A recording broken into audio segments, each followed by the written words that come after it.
Bismillah.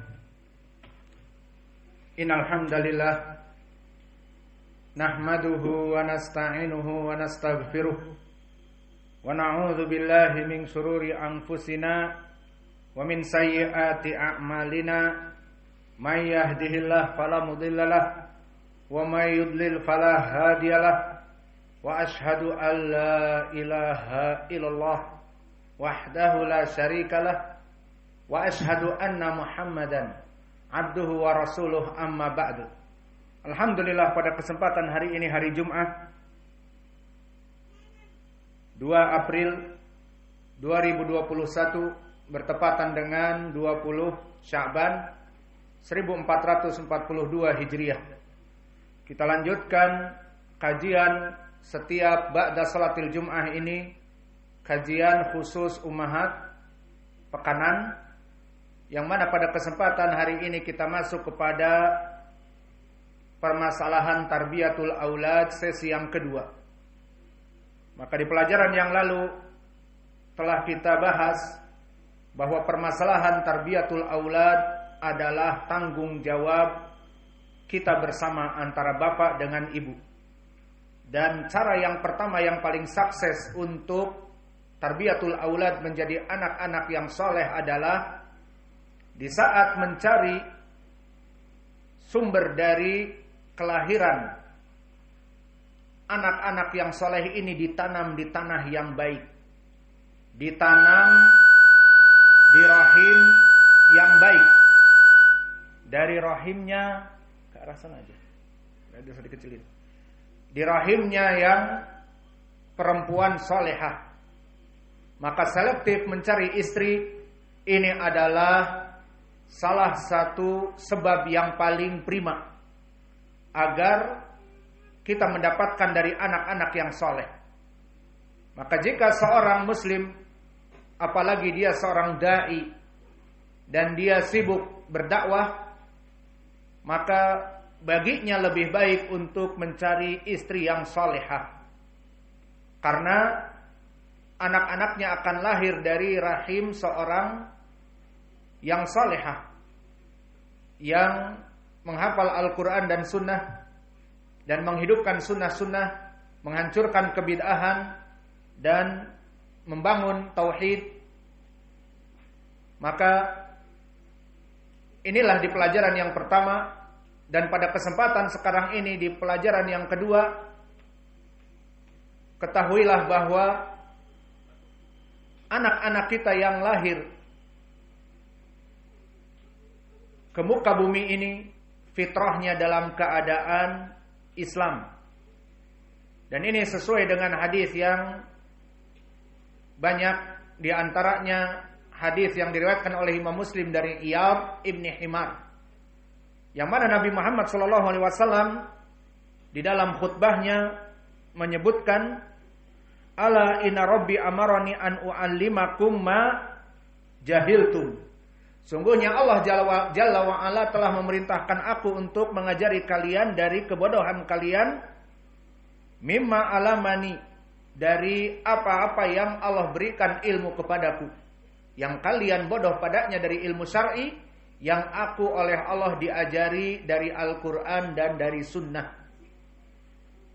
Maka kemudian disebutkan bahwa Allah Jalla wa'ala mengatakan, wa inni khalaqtu ibadi hunafa'a. Aku menciptakan seluruh manusia yang lahir ke muka bumi dari rahim siapapun. Baik dari rahim seorang muslim, baik dari rahim seorang Yahud wan Nasara, baik dari rahim seorang musyrik kafir ataupun pelacur, maka semuanya hunafa. Maka mereka dalam keadaan fitrah, mengetahui bahwa Allah, He is the one and only. Allah itu hanya satu-satunya zat yang patut untuk disembah dan tidak ada yang berhak untuk disembah selain Allah. Kullahum, semuanya dalam keadaan hunafa. Wa innahum atathumus syaitanu fajtalathum an dinihim wa harramat alaihim ma ahlaltu lahum wa amarathum an yusyriku bi ma lam unazzil bihi sultana. Maka dari penyesat yang menyesatkan bayi-bayi yang lahir yang hunafa, di dalam hadis ini disebutkan adalah syaitan. Maka mereka yang memalingkan jiwa-jiwa yang fitrah dan hanif mereka dari agama tauhid kepada agama kesyirikan. Dan mereka menjadi orang-orang yang lalai, tidak mengetahui agamanya, tidak mengetahui mana yang halal dan yang haram, maka mereka mengharamkan daripada yang aku halalkan, dan mereka melaksanakan kesyirikan yang tidak ada dalil sama sekali atas perbuatan kesyirikan dalam peribadatan tersebut. Dan ini sesuai juga dengan hadis yang muttafaqun alaih dari Abi Hurairah, kullu mauludun yuladu ala fitrah illa abawaihi yuhawidanihi au yunajisat au yumajisanihi au yunasiranihi. Maka seluruh Bani Adam itu lahir dalam keadaan fitrah, dalam keadaan mentauhidkan Allah.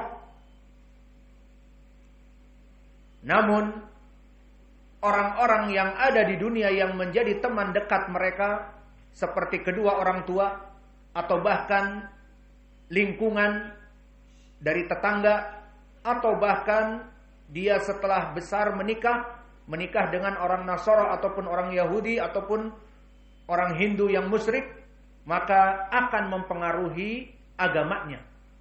Maka asal dari anak itu fitrah. Kemudian di sini yang berperan, kalau tadi di dalam hadis Iyad ibnu Himar adalah syaitan, maka di sini kedua orang tua.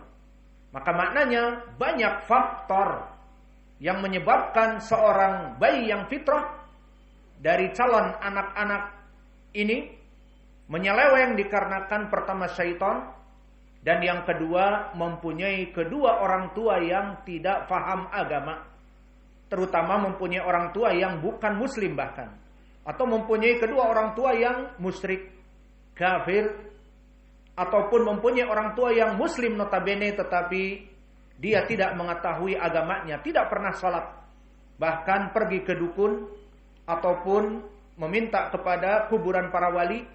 Banyak dari orang tua seperti itu. Maka di dalam dua hadis ini, faktor yang menyelewengkan dari bayi-bayi yang fitrah lahir adalah syaitan dan juga kedua orang tua. Dan di hadis yang akan kami sebutkan lebih bersifat umum lagi, apa? The old friend, teman dekat. Seperti hadis yang diriwayatkan oleh Imam Abi Daud, At-Tirmidzi dan Imam Ahmad, yang mana hadis ini dari Abi Hurairah, dari semuanya jalan Musa ibnu Wardan an Abi Hurairah. Maka hadis ini hadis yang hasan. Berkata Rasulullah sallallahu alaihi wasallam, al-mar'u, diriwayat ar-rajulu ala dini khalilih, falyanzur ahadukum man yukhalil. Seseorang itu agamanya tergantung teman dekatnya. Makna teman dekat adalah the best friend, teman kental. Dia banyak duduk dengan teman-temannya, akhirnya terpengaruh agamanya. Jika dia duduk dengan orang yang tidak sholat, maka mungkin beberapa waktu berproses dia pun dari muslim menjadi tidak sholat. Jika dia mempunyai teman kental orang Yahud dan Nasara, maka dia akan meninggalkan agama Islam dalam beberapa kurun waktu setelah dia banyak duduk dengannya.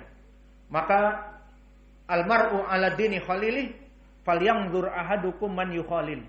Seseorang itu tergantung dengan orang yang paling dekat dengannya. Dan hadis ini hadis yang dihasankan oleh Syekh kami Muqbil Al-Wadi'i di kitabnya Al-Jami'us Sahih. Maka dari sini kita mengetahui banyak faktor dan sebab dari anak-anak kita yang dia bisa jadi lahir dari rahim istri kita yang salehah. Kemudian setelah itu dewasa menjadi tidak saleh dari berbagai faktor. Faktor yang pertama jelas syaitan. Di hadis yang pertama tadi dari Iyad ibni Himar. Dan yang kedua bisa jadi orang tua, yang mana orang tuanya tidak mendidiknya ataupun meninggal, maka diadopsi oleh orang kafir, maka akan terbawa kepada agama mereka. Dan yang ketiga bersifat umum, di mana dia bisa jadi keluarga dari keluarga muslimin, namun salah bergaul, mempunyai teman, the old friend, bahkan mempunyai pacar, mempunyai boyfriend ataupun girlfriend. Akhirnya girlfriendnya orang Nasara, akhirnya dia menjadi dibaptis di gereja, dan akhirnya menjadi suami dengan perempuan Nasara ini. Dan ini adalah tantangan bagi kita.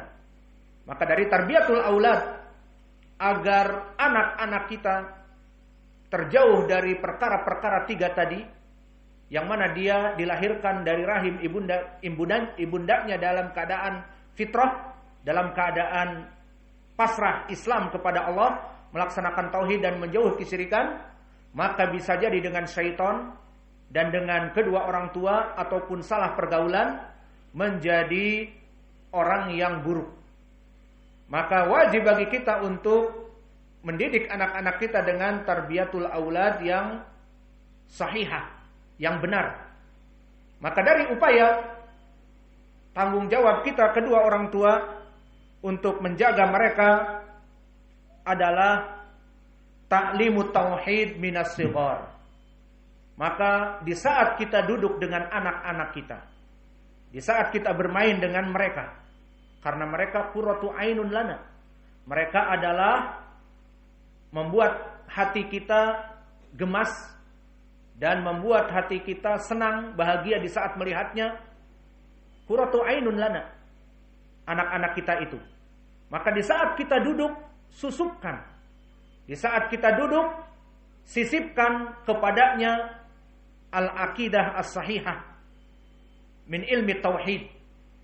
Maka yang pertama, min tarbiyatul aulad ta'limut tauhid minas shighar. Maka di saat duduk dengan mereka, kenalkan tauhid. Seperti dulu, sunnahnya adalah Luqman, di mana di dalam surat Luqman itu sendiri disebutkan, wa idh qala Luqmanu libnihi, di saat Luqman berkata kepada anaknya, wa huwa ya'iduhu, ya bunayya la tusyrik billah, inna syirka la dzulmun adzim. Disebutkan oleh Allah bagaimana Luqman mentarbiyah auladnya, mentarbiyah anak-anak kecilnya, baik laki-laki ataupun perempuan, bita'limi tauhid minas shighar. Ya bunai la tusyrik billah, inna syirka la dzulmun adzim. Wahai anakku, bunai bermakna walad sagir, janganlah kalian melaksanakan kesyirikan kepada Allah, karena kesyirikan kepada Allah adalah dosa yang paling besar. Maka kita di saat duduk dengan anak-anak kita, di saat kita memberikan makan kepada anaknya, dan dia sudah mulai memahami ucapan-ucapan, dikenalkan, man khalaqak Allah. Siapa yang berhak untuk disembah? Ya Allah. Kan Allah yang menciptakan kamu. Berarti Allah yang harus disembah. Tidak ada sembahan lain selain Allah. La ilaha illallah. Kemudian dikenalkan juga dengan hadis Ibnu Mas'ud, Ayudan bin A'zam. Qala Rasulullah sallallahu alaihi wa ala alihi wasallam, anta ja'alallaha niddan wa huwa khalaqak. Di mana dosa yang paling besar, kamu mengetahui Allah yang menciptakan kamu, namun kamu mensyarikatkan peribadatan kepada selain Allah. Ta'lim at-tauhid minas shighar. Arif iyalana man huwa rabbuk. Kemudian arifi iyalana al-ibadah liman lillahi wahdah faqat, he is the one and only. Karena Allah hanya satu-satunya yang menciptakan kita, memberikan rizki kepada kita, maka dia yang berhak untuk disembah. Tidak ada sembahan yang hak kecuali hanya Allah Jalla wa'ala. Maka ta'lim at-tauhid minas shighar min tarbiyatil aulad. Bagi kita menjadi PR, homework, wajibul manzili, untuk mengajari anak-anak kita tauhid dari semenjak kecil. Seperti tadi sunnahnya Luqman. Wa kadzalika fi waqtil la'ib, di saat kita bermain-main dengannya. Di saat kita mengajak anak-anak kita berjalan-jalan, mengajak anak-anak kita naik ke mobil, mengajak anak-anak kita berjalan-jalan naik motor, maka sisipkan juga kepada anak kita tentang tauhid. Siapa yang berhak untuk disembah? Apakah Allah mempunyai hak untuk disembah dan sebagainya. Dan ini seperti hadis yang muttafaqun alaih dari Mu'ad. Kuntu radifu Rasulillah sallallahu alaihi wa ala alihi wasallam. Bahwa Mu'ad berkata, aku dulu bersama Nabi dibonceng. Wa hada dalil ana Ibnu Mas'ud dulu duduk bersama Nabi dibonceng. Dan tidaklah Nabi membonceng sahabatnya ini padahal dia Rasul, menandakan ketawaduan Nabi dan juga menandakan bahwa Nabi di dalam duduknya dengan para sahabat tidak membiarkan waktu doyaul waqt begitu saja dengan ucapan-ucapan yang tidak bermanfaat, tetapi taklim, khosatan taklimu tauhid. Faqala Mu'ad kuntu radifu Rasulillah ma baini wa baina Rasulillah ila muakhiratir rahl. Maka tidaklah aku dibonceng oleh Nabi, bukan dibonceng di motor, dibonceng di untanya. Antara dia dengan Nabi di belakangnya hanya muakhiratur rahl, yakni kayu yang mengencangkan tali unta dan sebagainya. Maka di saat Mu'ad dibonceng oleh Nabi, diberikan kesempatan untuk diberikan taklimu tauhid. Maka berkata Nabi Muhammad kepada Mu'ad, ma haqqullah 'alal ibad wa ma haqqul ibadi 'ala Allah. Ma haqqullah 'alal ibad, apa kewajiban hamba atas Allah dan apa kewajiban Allah atas hamba? Atau dibalikkan, apa hak hamba atas Allah dan apa hak Allah atas hamba? Ma haqqullah 'alal ibad, apa kewajiban hamba yang merupakan hak Allah? Dikatakan Allah wa rasuluhu a'lam.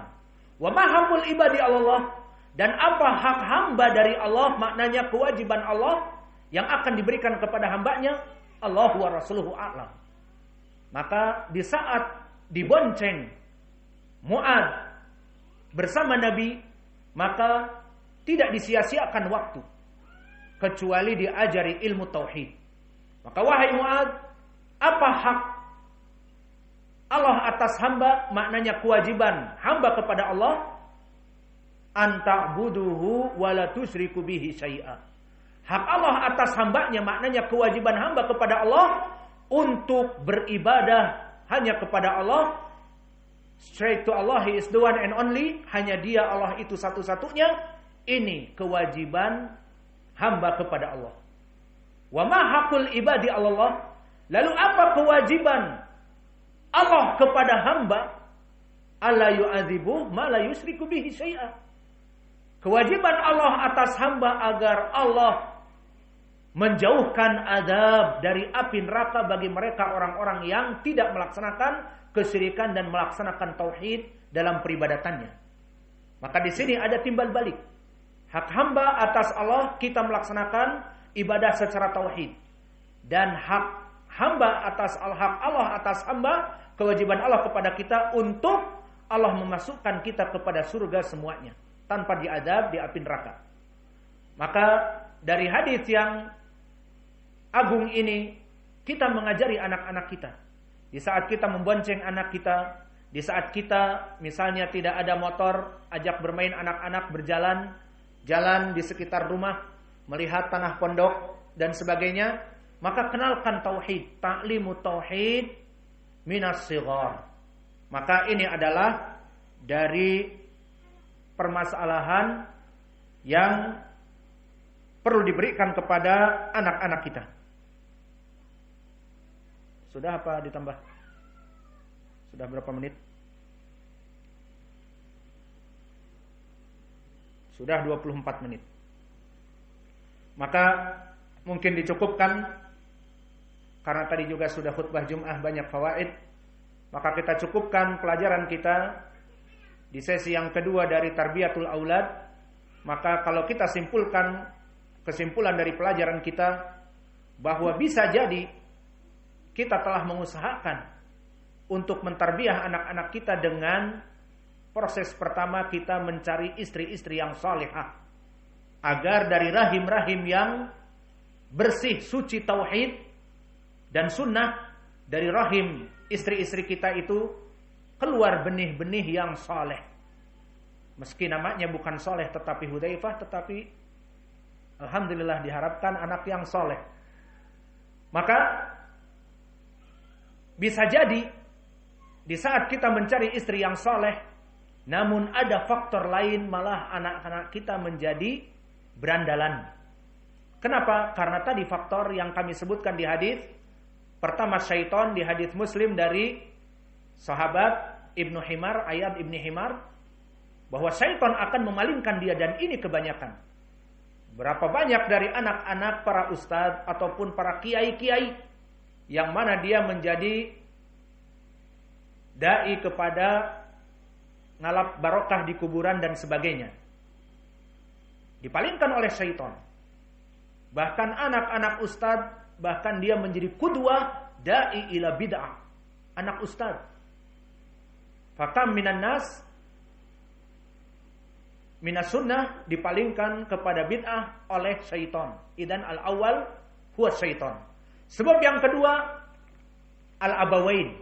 Maka bisa jadi anak-anak yang soleh ini kemudian bapaknya bekerja, kemudian dititipkan, dia hidup dengan ibunya saja, dan ibunya juga mungkin sakit-sakitan, akhirnya datanglah bibinya, datanglah pamannya membantu dan sebagainya, yang agamanya bukan dari agama yang Islam ataupun Islam yang tidak benar, maka bisa jadi tarbiyatul aulad hilang dari tarbiyah yang sahihah. Atau bisa jadi dia dewasa sebentar, menikah ataupun mempunyai boyfriend ataupun girlfriend, maka salah memilih teman atau mempunyai teman yang buruk, maka dia akan berpaling juga dari keburukan. Maka ini tantangan bagi kita. Lalu poin yang kedua yang kita berikan pada kesempatan hari ini, ta'limu tauhid minas sighar. Karena dulu Luqman radhiyallahu anhu ataupun alaihi salam dinukilkan ucapannya di Al-Qur'an, ya bunayya la tusyrik billah inna syirka la dzulmun adzim. Dia menasehati anak-anaknya yang masih kecil untuk ta'limu tauhid minas sighar, mengajari tauhid dari kecil. Dan begitu pun di hadis yang muttafaqun alaih yang kami sebutkan dari Mu'adz, bahwa Nabi mengajari Mu'adz, poinnya bukan Mu'adz masih kecil, bukan, tetapi Nabi membonceng Mu'adz.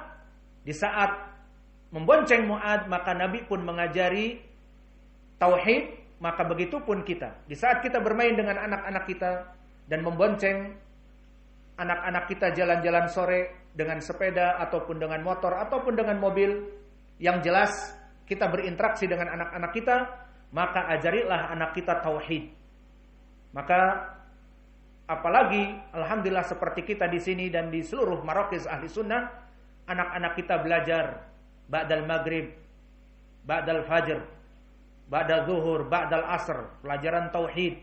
Maka ini lebih besar lagi porsi yang dia dapatkan. Maka yang jelas, berusahalah setiap keluarga dari orang-orang tua dan anaknya, jika dia mampu untuk memberikan kajian tauhid sedini mungkin, maka lebih baik. Jika tidak, maka biarlah anak-anak dititipkan misalnya ke ma'had-ma'had, yang mana ma'had-ma'hadnya ma'had ahli sunnah dan penuh pelajaran, bukan yang penuh main-main, penuh waktu luang dan kosong. Maka ini yang bisa kita berikan. Wa naktafi ilahuna wa jazakumullahu khaira wa barakallahu fi ilmikum. Subhanallah.